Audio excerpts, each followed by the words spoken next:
I never believed the rumors about the old dorm, at least, not at first. I was too busy stressing over assignments and campus parties to pay attention to campus ghost stories. But everything changed one night when I decided to stay in my room to study instead of going out with friends.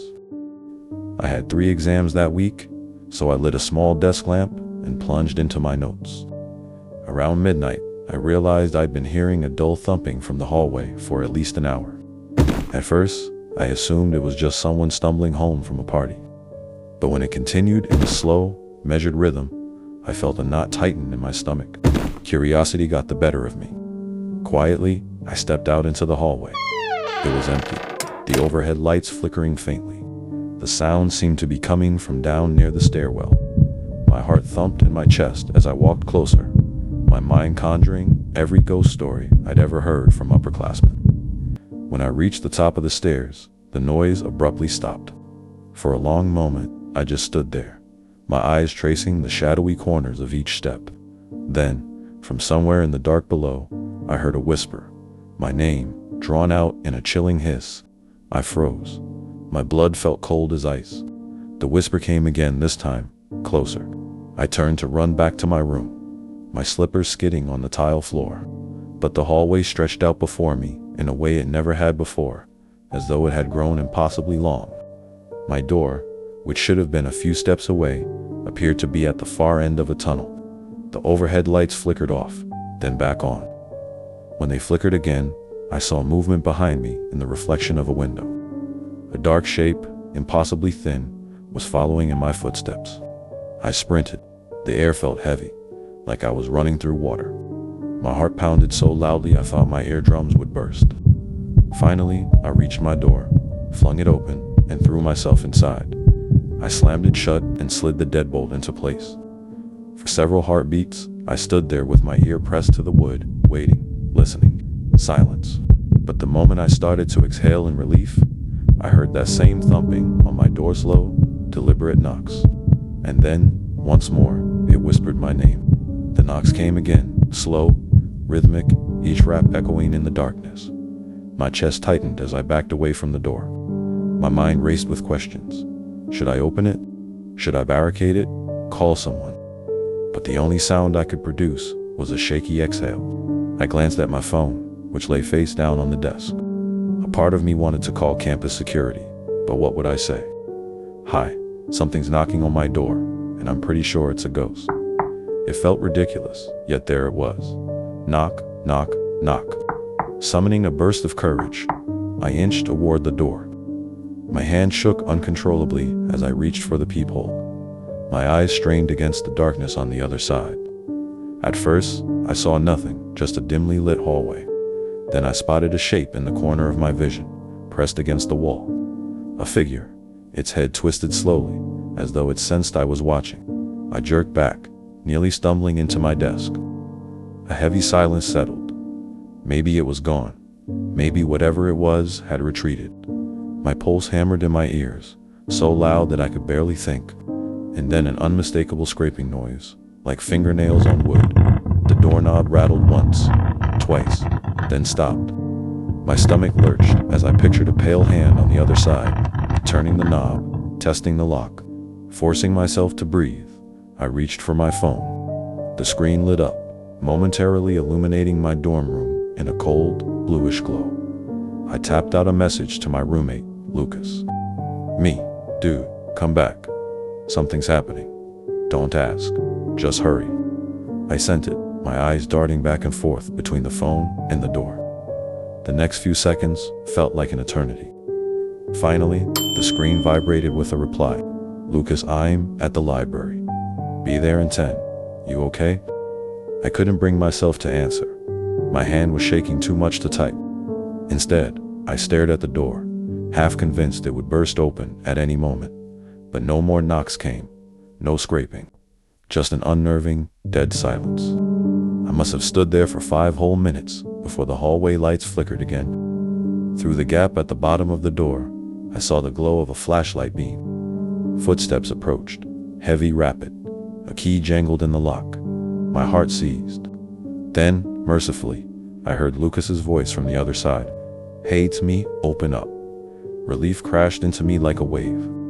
I unbolted the door and threw it open. Lucas stood there, hair matted down by the night's humidity, backpack slung over one shoulder. He looked tense, eyes darting left and right. "What's going on?" he demanded. I tried to explain, words tumbling over each other. I told him about the whisper, the hallway that seemed to stretch on forever, the footsteps on the stairs. His gaze softened with concern. He stepped past me into the room, flipping on the overhead light. Nothing was out of place: my textbooks on the bed, a half-empty energy drink on the desk. Just a normal, cramped dorm room. Yet something felt different, like the air had been tainted. My anxiety spiked again as I realized that we were somehow no safer with the lights on. I pulled Lucas toward the hallway, insisting we leave. He hesitated. "You're sure it wasn't just stress or some prank? You look like you've seen a ghost." I shot him a glare, heart still pounding. "I know what I heard, Lucas. Something was here." He swallowed, nodding. "All right, let's get out of here.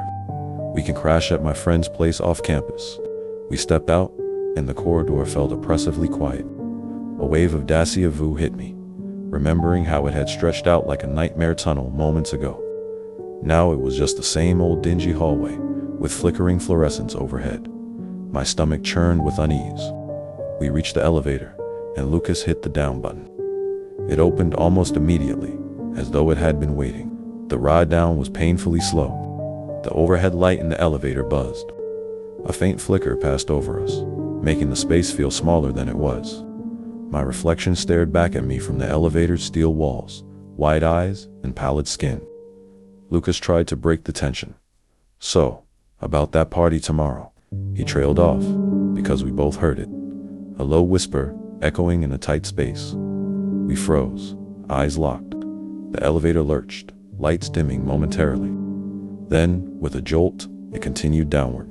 We stepped out onto the lobby floor, but it was dark, much darker than it should have been. The overhead lamps were off. Only a faint glow from the emergency lights lit the space, casting everything in ominous shadows. My stomach twisted as a cold draft blew through the foyer. It felt like the building itself was alive, breathing around us. Lucas gestured for me to follow, and we crept toward the main entrance. The glass doors leading outside were still there, but in the half-light, they looked smeared with something. I dared to take a closer look. Dust. Grime? No, it looked older, crusted. Something rust brown. My pulse spiked. My eyes flicked to Lucas, but he wouldn't meet my gaze. When he tried the doors, they wouldn't budge. It was as if they were locked from the outside door, jammed by an unseen force. We both yanked on the handles, to no avail, panic blooming in my chest. A sudden chill brushed my neck, like an icy breath. I spun around, adrenaline surging. There, lurking just beyond the glow of the emergency light, stood that thin figure. It was taller this time, its limbs stretched as if warped by shadows. The face was featureless in the dark, but I felt it stare, cold and ravenous. Lucas grabbed my arm. "Upstairs," he hissed, voice trembling. "We'll take the stairs and head to the roof. Maybe we can cut across to the next building." I didn't argue. We sprinted back through the lobby, skidding around the corner toward the stairwell. My ears rang, heart pounding so loud that it drowned out every other thought. As soon as we reached the stairwell, another slam reverberated through the concrete walls, like a door being thrown open somewhere above us. Neither of us waited to find out what it was. We started climbing. Each step felt heavier, like an invisible weight pressed down on our shoulders. And as we ascended, something about the staircase began to feel wrong. Impossible. Even we must have passed the 5th floor landing 3 times. Each time, the sign read 5 in chipped red paint. Each time, we turned a corner and found ourselves in the same place. Sweat dripped down my face. My legs trembled. "Lucas," I gasped, my voice echoing in the stairwell. "We're going in circles." He stared at the sign, then at the door, which was labeled 5th floor. A wave of terror flashed in his eyes. We were trapped in some twisted loop, a labyrinth of concrete steps. A whisper floated up from below, the same unnaturally long hiss of my name. My blood ran cold. My limbs felt like lead, but I forced myself to keep going. We had to move either up or through one of these floors, anything to escape. With a burst of desperation, Lucas grabbed the fifth-floor door handle and shoved it open. We stumbled out into another dim hallway. It looked eerily similar to ours, same peeling paint, same flickering lights, but the doors were all gone. In their place were open frames, leading into darkness.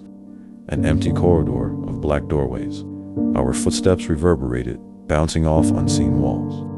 We crept forward, hearts hammering, each step more cautious than the last. The floor creaked beneath us in an unsettling way, like rotted wood. I could feel the presence behind us, lurking, closing in. Then, a loud crash behind us. I whipped around.